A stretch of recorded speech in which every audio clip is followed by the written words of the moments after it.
우리 하나님의 말씀 스가랴서 10장입니다. 스가랴 10장 1320면 스가랴 10장 1320면 교독을 하도록 하겠습니다.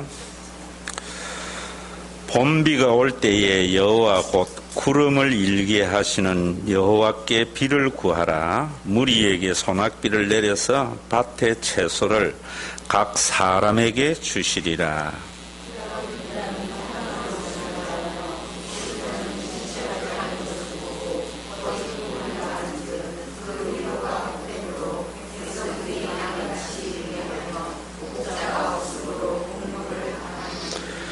내가 목자들에게 노를 바라여 내가 수염소들을 벌하리라. 만군의 여호와가 그 무리 곧 유다 족속을 돌보아 그들을 전쟁의 준마와 같게 하리니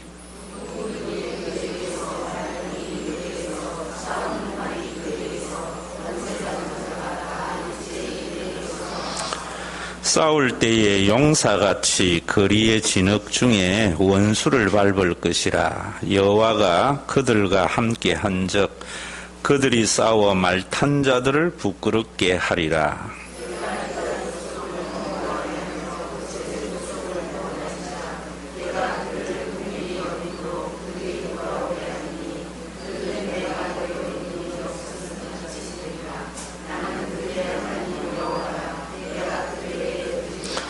에브라임이 용사 같아서 포도주를 마신 같이 마음이 즐거울 것이요 그들의 자손은 보고 기뻐하며 여호와로 말미암아 마음에 즐거워하리라.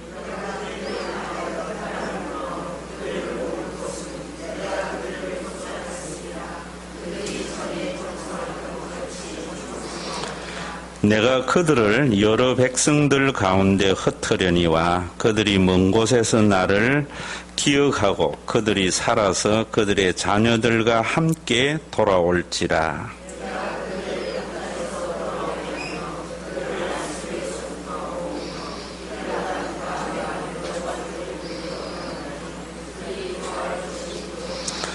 내가 그들이 고난의 바다를 지나갈 때에 바다 물결을 치리니 나일의 깊은 곳이 다 마르겠고 아수르의 교만이 낮아지겠고 애굽의 규가 없어지리라.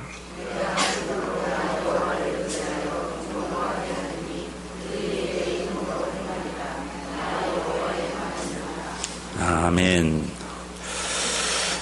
오늘 우리 스가랴서는 이스라엘 백성들이 바벨론 포로에서 돌아와서 성전을 건축하다가 중단을 하고 난 뒤에 그 성전을 건축을 독려하는 말씀이 학개와 스가랴서입니다.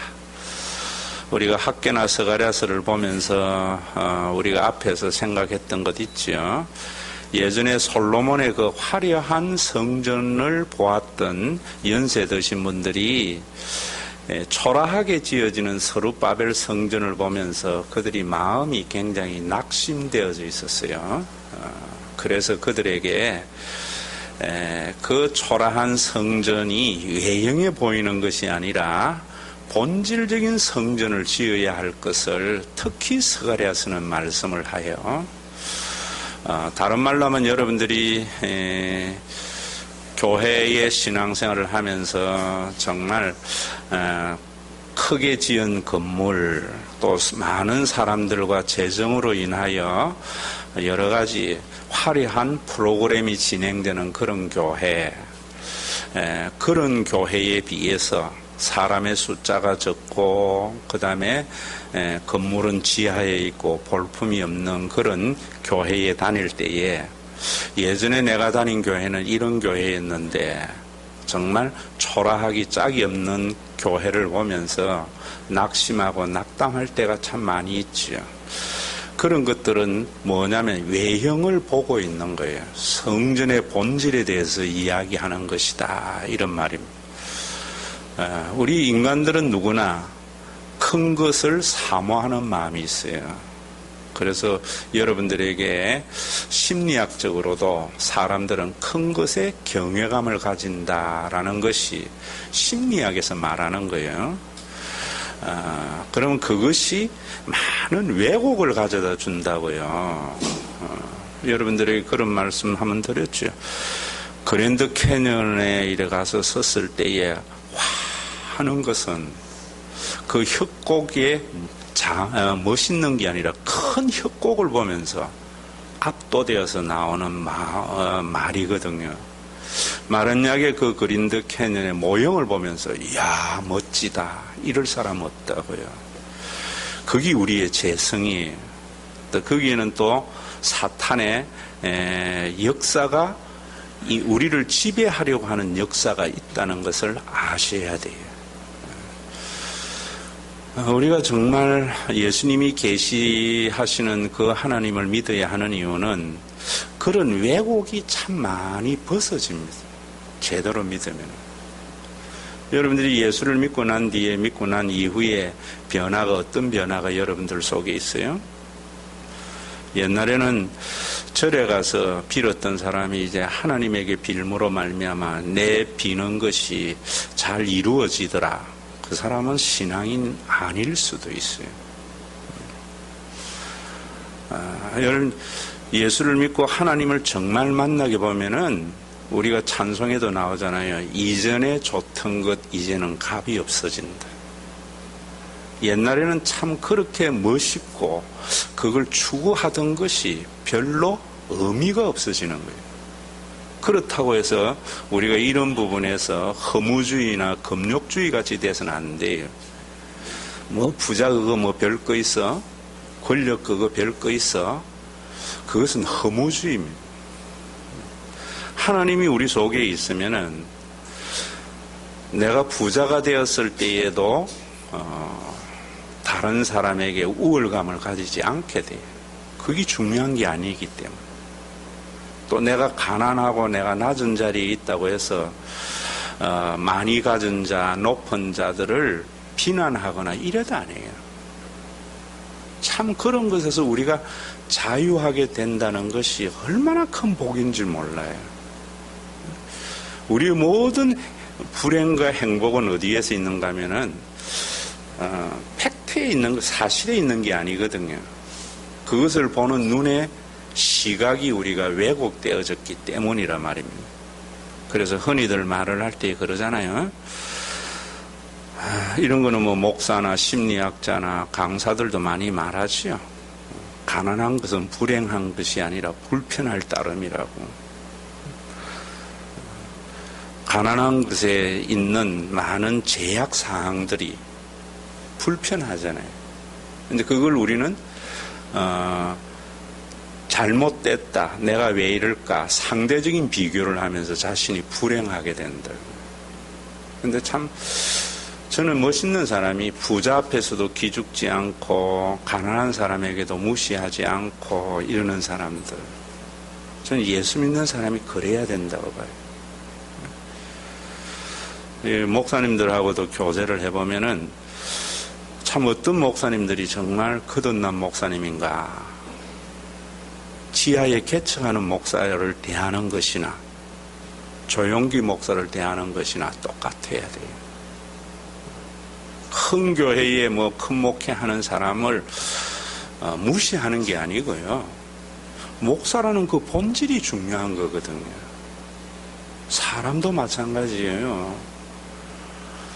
여러분들이 어떤 교회 다니면서 오늘날 힘든 게 뭐냐면은 그런 거잖아요.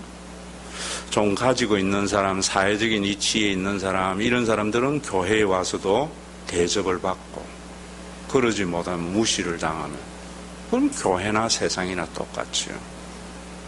그렇다고 해서 교회가 가난한 사람, 없는 사람들의 편인가? 그러면 해방주의가 되는 거예요. 부자도 불편하지 않고, 가난한 사람도 무시당하지 않는 교회. 참 이런 변화. 그러나 이양수 권사님이 기도한 대로 우리 속에 여전히 육이 있거든요. 그래서 이런 말씀을 들으면서 기도하면서 내가 예전에 가지고 있던 생각들이 무너져야 되는 거예요. 주일날도 제가 말씀드렸잖아요. 목사나 성가대 지휘하는 사람이나 본질의 차이는 없어요. 기능의 차이지. 목사님을 존경해야 하는 이유는 그래야 교회의 질서죠. 지휘자가 성가대원들보다 자기가 우월한 지위에 있다는 것은 세상의 눈으로 보는 거예요.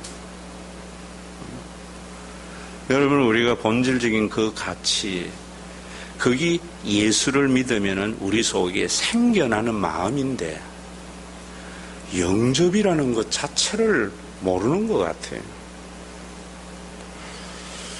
어제도 차를 타고 가는데 극동방송을 하는데 어떤 목사님이 나와서 복음을 제시하시면서 그 사람에게 영접 기도를 시키는데 영접이 뭔지를 몰라요. 그저 예수님을 그리스도로 받아들이면 된다는 그게 아니에요. 오늘 여기에서도 여러분들에게 말씀을 드리겠지만은 이제 우리가 하나님의 눈으로 세상의 모든 것을 보게 되는 것이 예수님이 그리스도로 하신 사역을 받아들임으로 말미암아 생기는 마음이에요. 흔히들 우리가 이런 부분 제가 이야기하잖아요.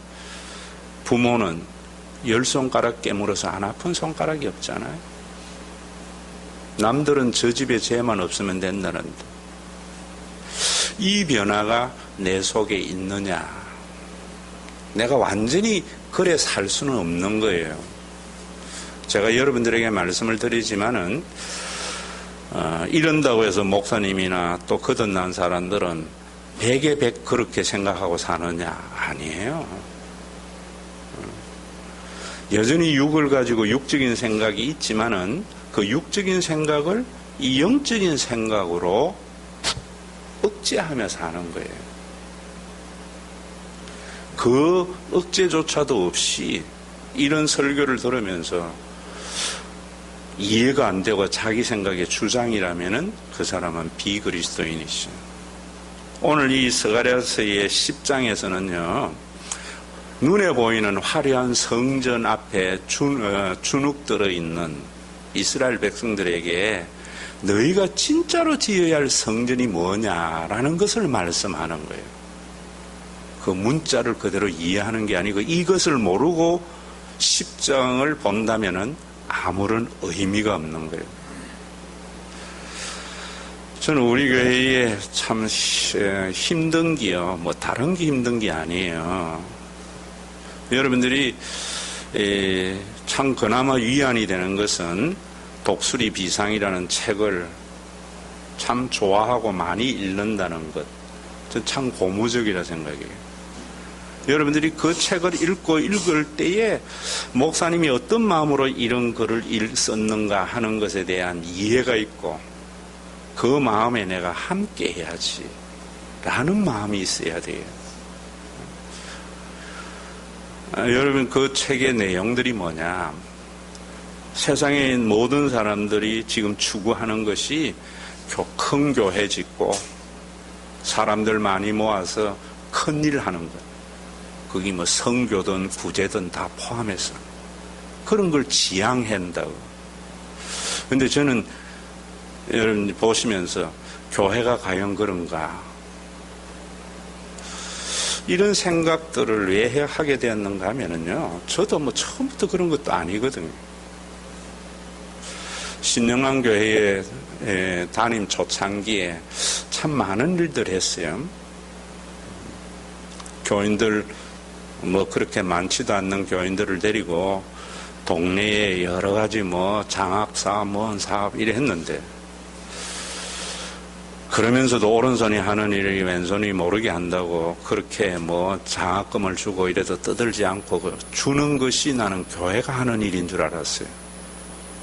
그런데 그때에 어떤 일이 있었는가 하면은 이건희가 장학금을 대학생 5만 명인가 이래 줬다고요.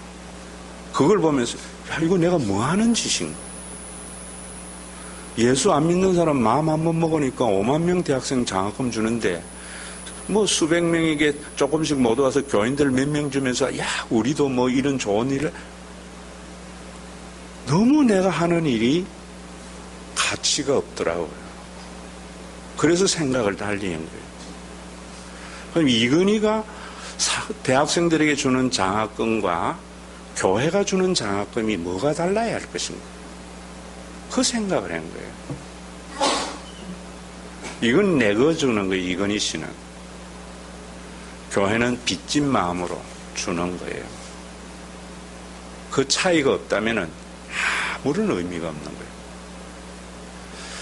그 마음이 뭔가 여러분들이 좀 알았으면 해요.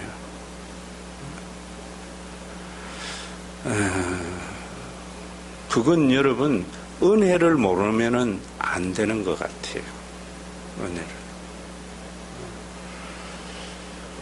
그 은혜라는 것이 이런 부분 아니에요.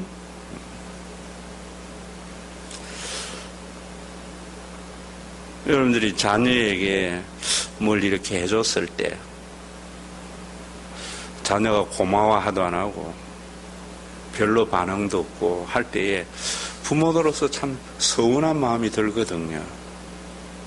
그럴 때에 어떤 마음이 또 생기는가 하면은 나도 내 부모에게 하지 못했는데 받을 자격 없는 나에게 부모가 그랬는데 내가 이 자녀를 요구한다는 것은 부모의 은혜를 모르는 행위거든요.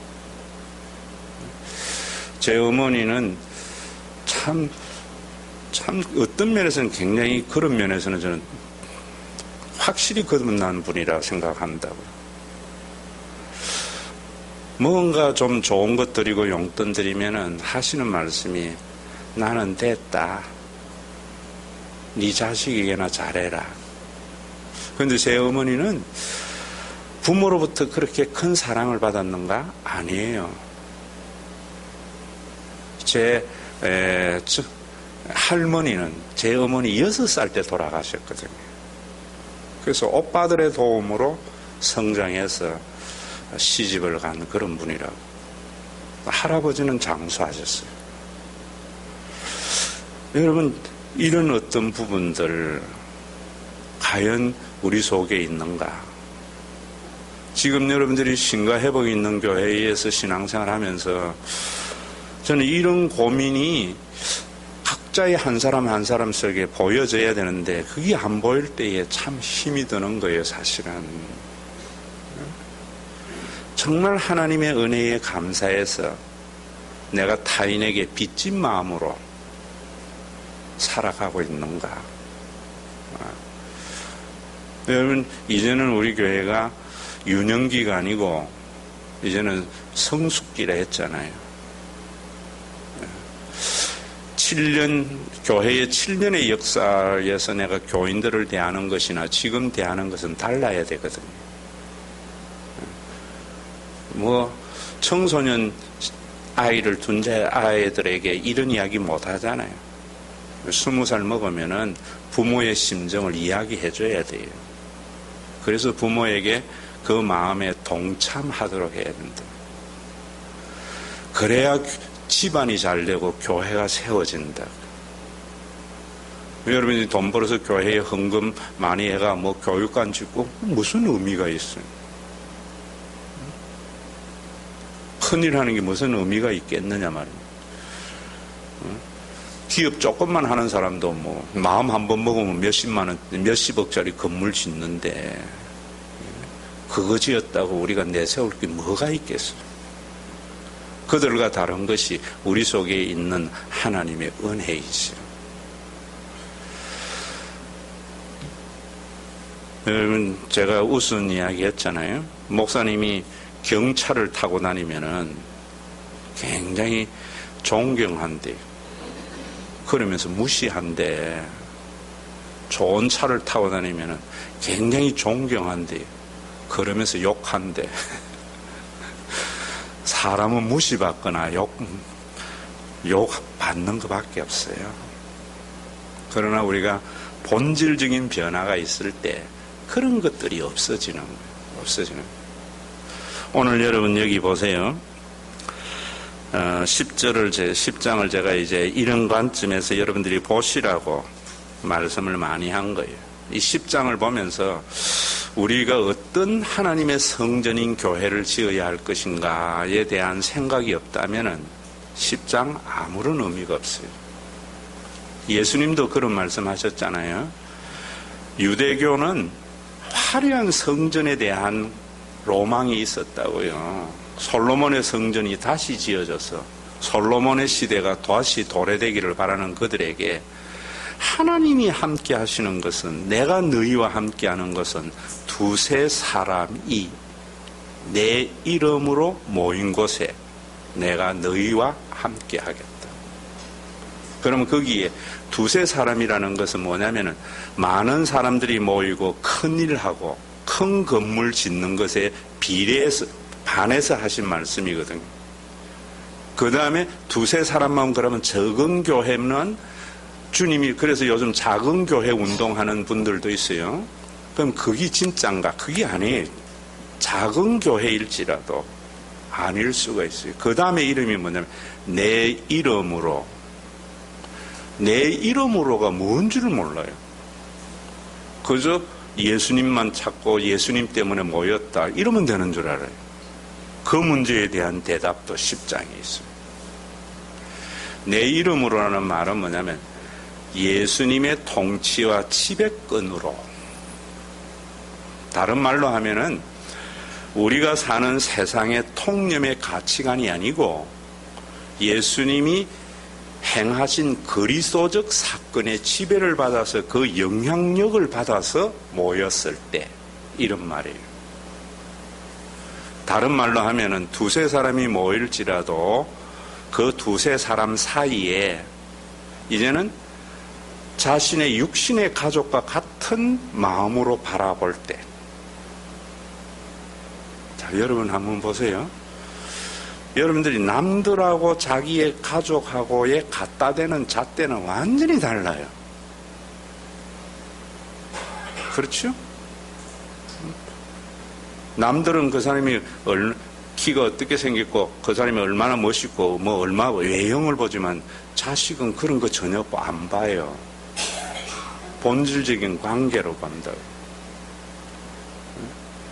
다른 사람은 저 사람이 잘했니 못했니의 눈으로 보지만은 자기 자식이나 가족은 자기와 같은 눈으로 봐요. 그래서 자식의 허물을 못 보는 거예요. 그런 곳에 주님이 함께 한다는 거예요. 그래서 우리가 흔히 하는 이야기고 진운의 안경이라든지 뭐 이런 이야기, 고슴도치 이야기 이런 것들이 다 그런 거잖아요. 고슴도치 이야기 했잖아요. 고슴도치가 새끼를 잃어버렸는데 아직도 못 찾았대요. 왜 못 찾았는가? 곳곳에 붙여놓기를, 여러분 제 새끼 보셨습니까? 털은 보송보송하고 얼마나 이쁜지 부드럽고, 이래서 아직 못 찾았다는 거예요. 남들은 고슴도치 그 털이 딱딱하고 찌른다고 보지만 부모는 그게 그렇게 안 보이는 거예요. 여러분들이 우리 교회에 정말 임마누엘의 교회와 성전이라면은 우리가 그 눈으로 보고 있느냐 이 말입니다. 다른 사람의 어떤 그런 부분들을 가족의 눈으로 보고 있느냐 말이에요. 사람의 외모를 가족의 눈으로 보고 있느냐 말이에요. 그럴 때에 내가 너희와 함께 하는 곳이다. 임마누엘의 성전이다라는 거예요. 지금 이 스룹바벨 성전을 지을 때에도 이 사람들은 여전히 솔로몬의 성전과 같은 외형과 다윗의 제국, 솔로몬의 제국을 추구하는 그들에게 그런 성전은 의미 없다는 거예요. 더 큰 그 앞에는 의미가 없어진다는 거예요. 그러면은 10절부터 여러분들이 제가 1절부터 쭉 읽어 나가면서 간단하게 이런 관점에서 보시면은 아마 다시 보일 거예요. 봄비가 올 때 여호와 곧 구름을 이르게 하시는 여호와께 비를 구하라. 무리에게 소낙비를 내려서 밭의 채소를 각 사람에게 주리라. 이제 봄비가 올 때에 이 말은 뭐냐면은 이제 추수를 하기 전에 내리는 그 비가 아주 곡식을 풍요롭게 하는데, 그럴 때에 너의 풍요로움, 네가 잘 살려고 하는 것, 네가 높은 자리에 올라가려고 하는 것을 누가 주는가 하면 하나님이 주신다는 거예요. 그래서 봄비가 올 때에 여호와 구름을 일게 하시는 여호와께 구하라. 이 말은 또 뭐냐면 우상에게 구하지 말라는 거지요. 그러면 여러분 이 말씀에서 한 가지 아셔야 되는 것이, 그러면 우리가 바알에게 구하지 아니하고 하나님께 구한다는 것을, 우리는 구하는 대상의 이름을 바알이라 부르지 않고 여호와라 불러라 이 말 아니에요. 자, 이 말 잘 알아들으세요. 여러분들이 풍요라든지 부유함을 구하고 자식이 잘 되는 것을 구할 때, 옛날에는 절에 가서 1,000배를 하면서 구했는데 이제는 교회에 와서 새벽 기도를 하면서 하나님께 구하는 것이라고만 본다면 개종자예요. 그 뒤에도 이야기하지만 하나님께 구하는 사람은 어떤 마음이냐 하면은, 우상에게 구하는 사람은 더 많은 것을 가지고 남들보다 더 많은 소비와 남들 위에 군림하는 것을 목적으로 그래요. 여러분, 우상숭배자들. 그래서 교회에 다니는 사람도 하나님 앞에 구해서 더 많은 부자가 되고 권력을 가졌을 때 다른 사람보다 더 많은 소비의 즐거움이 있습니다.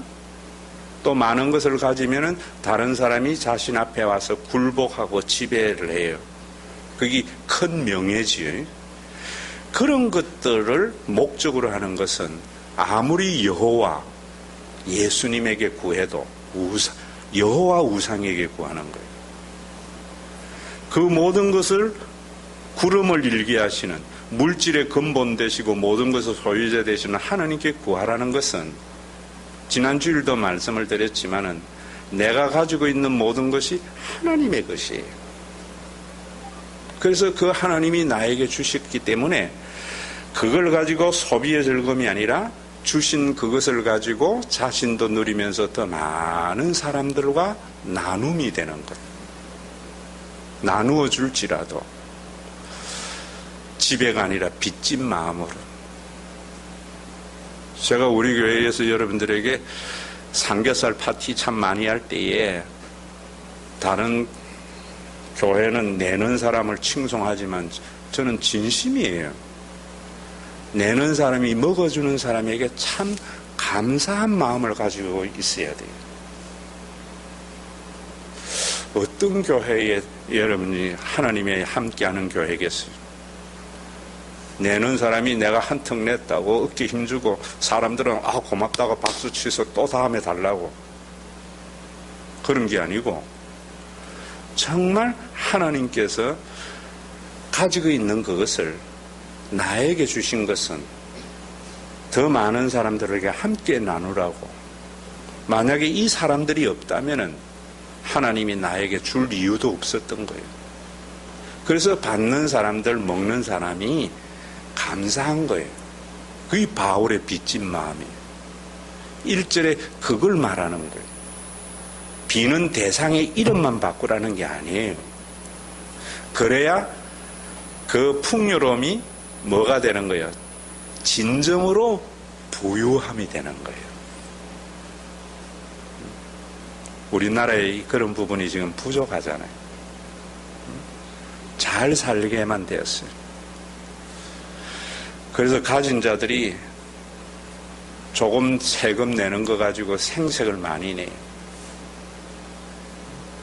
더 많이 가진 자들이 더 많은 세금을 내면서도 더 없는 사람들에게 빚진 마음을 가지는 그런 나라. 우리 교회에 제일 많은 헌금을 내고 우리 교회에 제일 열심히 예배에 참석하면서도 하지 못하는 사람에게 언제나 빚진 마음을 가지는 사람. 이게 사람의 힘으로 될까요? 은혜가 없이, 십자가의 은혜가 없이 어떻게 우리 이런 생각을 가지겠어요? 저는 참 당회를 하거나 뭘 하거나 할 때에 마음의 아픔이 뭐냐면은 왜 누구는 무슨 예배 안 나오고 어느 안 나오고 그럴 때에 그런 예배의 참석이나 출석이 그 사람에게 굴림이 되잖아요. 그래서 내가 장로님들에게 그랬어요. 모든 장로님들이 교인들이 볼 때에 일심동체용으로 보여야 되지 않겠느냐. 이 장로님이 헌금을 많이 하는 것이 모든 장로님들이 다 하는 것으로 보이고, 이 장로님이 모든 예배에 참여하는 것이 우리 교회 모든 장로님들이 예배에 참여로 보이고, 그게 예수님이 만드신 구원이에요. 그런데 우리끼리 시간이 많아서 예배에 많이 참석을 하면서 그것이 뭐냐면 여러분 예배에 많은 예배에 참여하는 것이나 돈으로 헌금을 많이 하는 것이나 똑같은 거예요.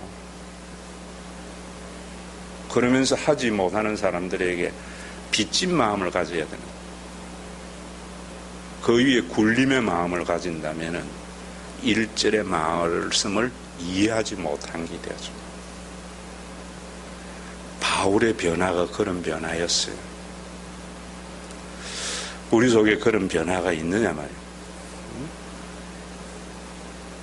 내가 돈이 좀 부족해서 없어서 열심히 예배에 참여하는 사람은 신앙생활 돈으로만 하나? 돈 있는 사람은 시간 가지고 많이 참석하는 사람에게 열심히 하면 못해 헌금도 못하면서 세상 돼버리는 것이죠. 다 하나님의 은혜가 없는 거예요. 여러분들이 남들보다 예배의 자리에 더 올 수 있었던 것은 은혜 받으면 어떤가? 하나님, 내가 받을 자격 없는데 어떻게 남들보다 더 많은 예배에 참여해서 은혜 받게 하시나이까?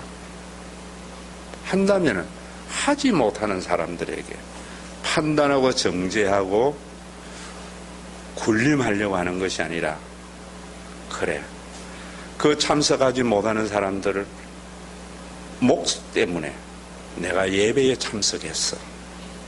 그럴 때 그 예배가 자기 의가 안 되는 거잖아요. 그 마음이 없으면 예배의 참석도 자기 의가 되어져 버린다. 신앙은 굉장히 디테일해요. 2절에 보세요.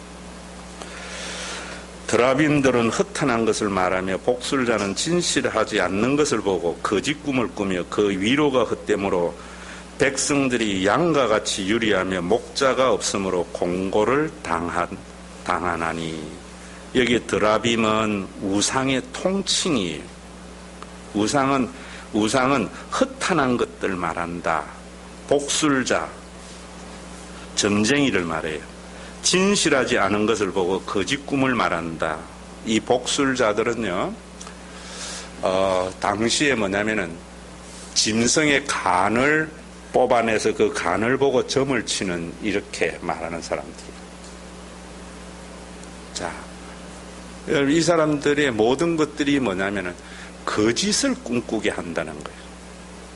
이 말은 뭐냐면 여러분들이, 자, 하나님 우상 섬기고 예수 우상 섬기는 사람들은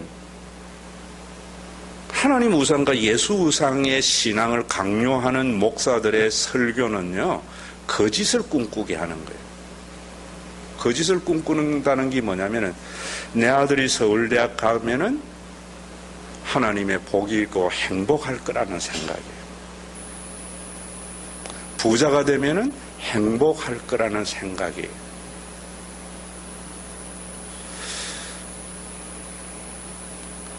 여러분,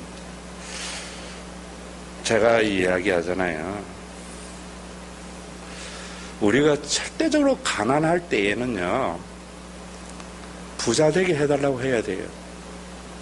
그런데 디모데전서 6장에는 먹을 것이 있고 입을 것이 있은즉 자족하는 것이 경건의 유익이다. 돈을 사랑하니 일만 악의 뿌리다 라고 말해요. 부하려고 하는 자들은 시험과 올무에 걸린다. 지금 우리나라는 또 동백의 신과 회복이 있는 교회 정도의 생활 수준이 있는 교회에는 무슨 말을 해야 되는가 하면은 예수 믿고 부자, 더 큰 부자 되세요가 아니라 왜 부자 되려고 하는데? 왜 네 아들 서울대학 보내려고 하는데? 왜 네 아들 의사 만들려고 하는데? 왜 네 아들 변호사 만들려고 하는데? 이 말씀이 있어야 돼요. 이게 없이 되어져 버리면은 어린아이에게 칼을 쥐어주는 것하고 같아요. 우리나라의 재벌이나 의사들이나 판사들이나 변호사들, 부모들이 그 자녀에게 그것만 되라고 했지 왜 되라고 안 가르쳤으니까 오늘날 우리나라의 부자들이나 의사들이나 판사들의 대부분이 이 설교할 때마다 이태경 장로한테 좀 미안한데 우리 이태경 장로는 의사지만 안 그런 것 같아. 네? 칼을 쥐어준 거죠. 그러니까 자기도 다치고 다른 사람도 다치는 거예요. 지금 우리나라 재벌들 보세요. 그 돈이 자기도 다치고 다른 사람도 다치게 하는 거예요. 우리나라 대부분의 변호사 보세요. 제가 경험한 변호사는요, 무조건 재판을 독려해요. 왜? 그래야 수임료 받으니까. 의사들은 무조건 수술하자 그래요. 그래야 수입이 있으니까. 그래서 의사가 수술하려도 몇 군데 가봐야 돼요.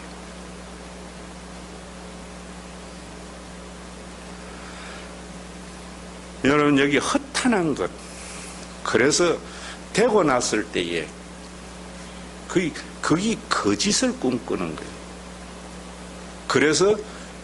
그래서 사회의 지도층들이 그러다 보니까 모든 백성들이 목자 없는 양과 같이 유리하는 거예요. 자, 우리나라에 여러분 보세요. 어릴 때부터. 그래서 제가 여러분들에게 좀 모진 소리 하잖아요. 어릴 때부터 자기만 아는 자식에는 암만 공부 잘해도 좋은 대학 보내지 말라고까지 하잖아요. 그래가지고 대학 가면은 첫째는 누가 당하는 거? 부모가 당해요. 내가 방배동에 있을 때에 이야기했잖아요. 교회 그래 오래 다니면서 수요 예배 새벽기도 한 번도 안 나와요. 주일 나면 딱 나와요. 목적이 뭐냐? 주일도 잘 안 나와요. 서울대학 자식 보내는 거.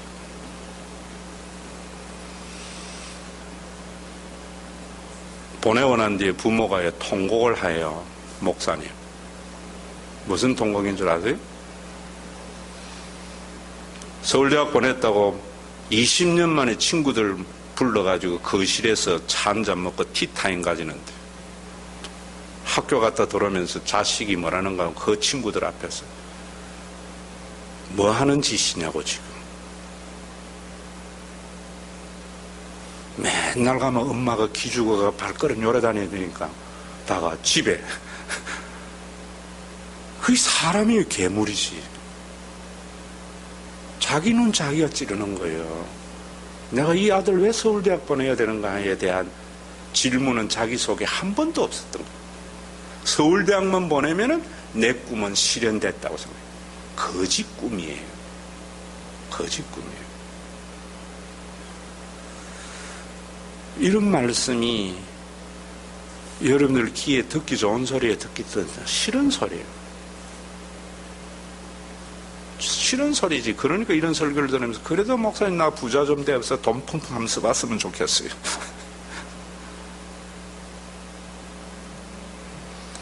그러니까 우리나라가 지금 목자 없는 양과 같이 백성들이 마음 둘 곳이 없는 거죠. 마음 둘 곳이. 3절. 그때 3절. 내가 목자들에게 노를 바라여 내가 염소들을 벌하리라. 만군의 여호와가 그 물이 곧 유다 족속을 돌보아 그들을 전쟁의 준마와 같게 하리라. 자, 하나님께서 수염소들, 자, 이 수염소들이 누구냐 하면은, 목자들이 누구냐 하면 거짓 목자들이, 요걸 여러분들이 잘 이해해야 돼요. 이 사람들이 어떤 사람들이냐 하면은, 거짓 염소들은, 자, 요 부분 정확하게 여러분들이 가져가셔야 돼요. 우리나라를 강한 나라로 만들어서 여러분들을 잘 살게 하려고 해주겠다고 하는 헛된 꿈을 약속하는 자들이에요. 다시 말하면 제국을 건설해서 위대한 영웅이 나와서 제국을 건설해서 모든 백성들에게 우리나라의 강한 나라 속에서 여러분들이 모든 민족이 1등 민족이 되게 해주겠다고 하는 자들이 수염소예요. 하나님께서 예수 그리스도를 이 땅에 보내어서 수염소를 멸한 것이 뭐냐면은 제국적 영웅들을 파괴한 거예요. 그게 사탄이에요. 그래서 십자가에서 사탄의 머리를 박살을 내고 등뼈를 부러뜨렸다는 말은 그런 말이에요. 유대교는 제국주의란 말입니다. 가장 위대한 나라가 되어서 모든 나라가 자기 나라에 굴복당하기를 바라요. 그러면 강한 제국이 될 때에는 강한 리더십이 필요해요. 강한 그 리더십은 모든 백성들을 자신의 전쟁의 도구로 삼는다고. 그래서 강한 제국을 만들어버린다. 그러면 그 제국의 이름은 누구만 남는가 하면 영웅만 남지, 전쟁에 쓰러져 가고 수많은 자신의 삶의 파괴 속에 세워진 건설을 봐야 돼요.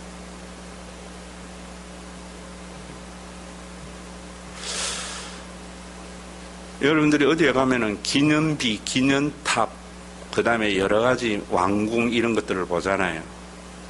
그걸 보면, 이야, 그게 사탄이 우리에게 주는 마음이거든요. 이야, 어떻게 인간이 이런 걸 만들 수 있어? 이 사탄이 주는 마음이에요.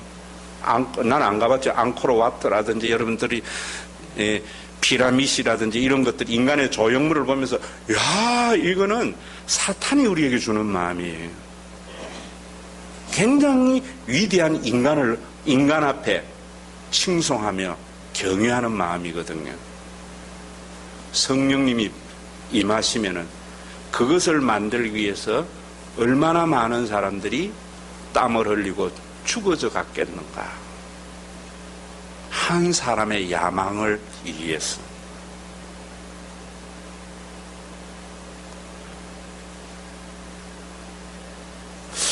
여러분, 전 참 요즘 고통스럽거든요. 여러 가지 돈 때문에도 고통스럽고 이래요. 그러나 이것이 내가 짊어져야 할 몫이라고 저는 봐요. 여러분들에게 많은 헌금을 해서 멋있는 교회를 짓는다면 나는 제국을 건설하는 영웅이 되잖아요. 하나님은 그런 분이 아니시란 말이에요. 예수님이 십자가에서 사탄의 그걸 등뼈를 부러뜨린 거예요. 여러분들이 최소한도로 가지는 마음이 그런 마음이어야 돼요. 큰 것에 부러워하지 않고. 그래서 요즘 연예인들이나 이런 애들도 쓰는 말들이 부러워하면 지는 거다. 성경적이에요. 그런데 부러워하면 진다기 위해서가 아니라 정말 거듭나게 되면은 부러운 것이 무엇이 부럽는가? 무엇이 부럽는가? 교인들을 가지고 화려한 건물을 짓고 큰일 하는 게 부러운 것이 아니고, 무시를 당하면서도 몇 명 되지 않는 교인들에게 한결같이 목회를 하는 그분들 앞에 머리가 숙여져야 되는 거예요. 여러분, 과외시키고 뭘 해가지고 자식을 서울대학 보내고 뭐 사시 패스하고 이런 부모에게 여러분들이 부러워지는 게 아니고, 옛날 말로 하면 역전지게꾼을 하면서도 자식을 위해서 모든 것을 내어던진 부모 앞에 숙연해지자. 이 변화가 만약에 없다면 이 의미가 없는 거죠. 자, 그래서 그 벌하고 난 결과가 뭐냐면은 유다 족속을 돌보아 그들을 전쟁의 준마와 같게 하리리. 그 하나님의 은혜를 알았던 하나님의 거듭난 백성들은 전쟁의 준마와 같은 용맹이 있는 자라는 거예요. 자, 여러분 이 말씀 잘 들으셔야 돼요. 전쟁의 위대한 용사들은 칼과 창과 무장이 잘 훈련된 무장 그 사람들이 아니고, 그 총칼로 무장하고 군사훈련으로 단련된 그들을 지배하는 것이 뭐냐면은 여기 있는 대로 유다 족속을 돌봐 그들을 전쟁에 준마. 진짜로 위대한 군인은 어디에서 나오는가 하면은 하나님의 은혜를 아는 자들. 자, 초대교회 보세요. 지금 여러분 우리 교회에 필요한 게 이거예요. 초대교회에 보세요. 로마의 칼날 앞에서도 굴복하지 않는 초대교회의 그리스도인들. 순교를 당하면서까지 하나님의 나라를 위해서 자기의 자리를, 그 신앙을 저버리지 않았던 초대교회의 교인들이 전쟁의 준마예요. 여러분들이 신앙생활하면서 무장해야 하는 것이 열심히 일을 해서 돈을 많이 벌고 많은 지식을 가지고 교회에 뭔가 큰 기여를 하는 것이 아니라 다른 사람을 사랑하는 사랑으로 무장되어져야 돼요. 이 무장이 없으면 우리는 또 다른 지배자가 되어버린다고. 그 사랑은 뭔가?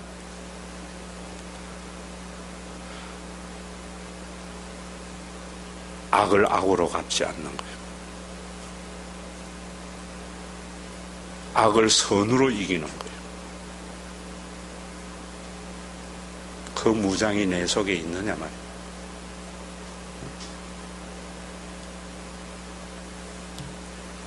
이 무장이 되지 아니하면, 그러니까 전쟁이 저는 우리 교회가 그래야 된다고 생각해요.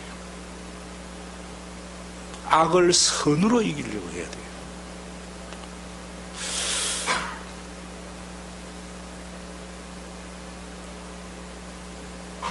차를 타고 가면서 극동방송에서 흘러나오는 글이 이틀 전에 이 이야기를 하더라고. 로마서 12장 내가 잘 쓰는 말을 가지고 하면서 그러더라고. 그 목사님이 악을 악으로 이기면 악만 남는데요. 악을 선으로 이기면 선만 남는다는 거예요. 참 진리지요.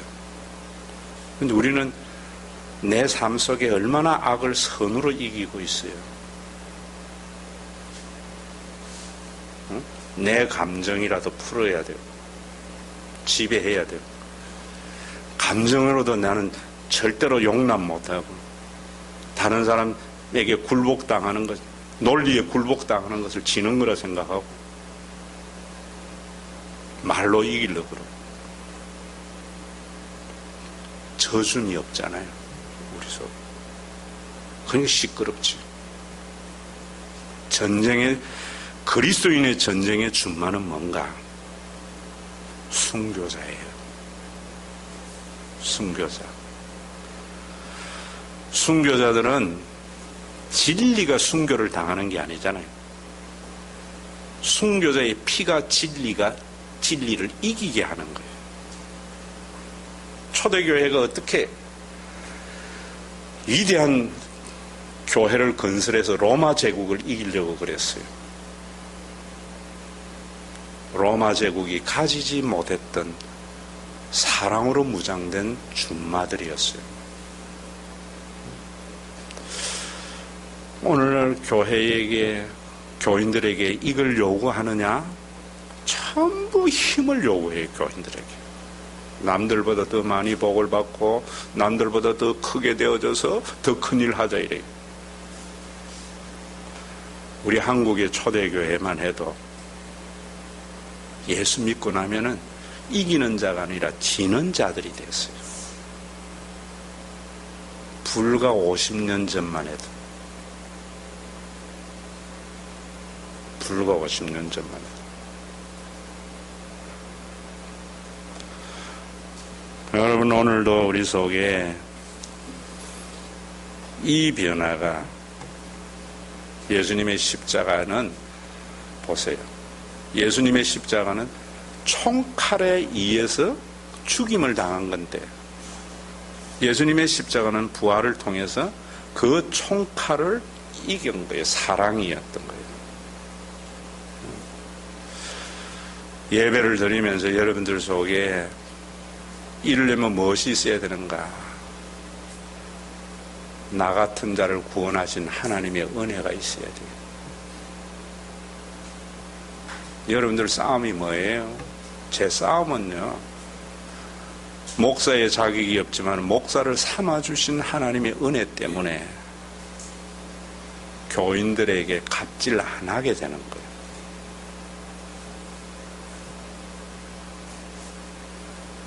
부교육자들은 자격 없는 나를 당회에서 뽑아줘서 그 은혜 때문에 신앙생활 하는 게, 여러분들의 직분도 마찬가지입니다. 장로나 권사나 집사에 아무런 자격이 없는데 하나님 이 직분을 주신다고 생각할 때에 그 직분에 갑질을 하지 않게 되어져요.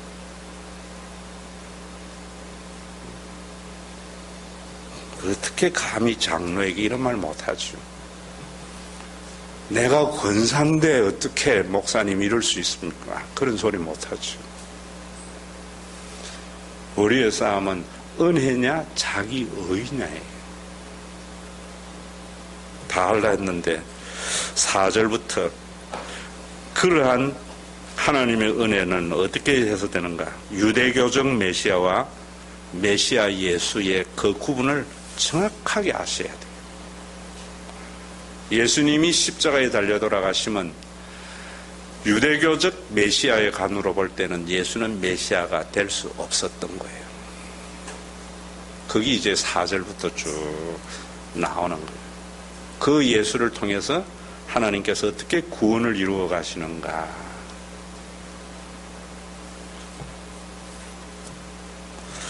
242장 찬양합시다.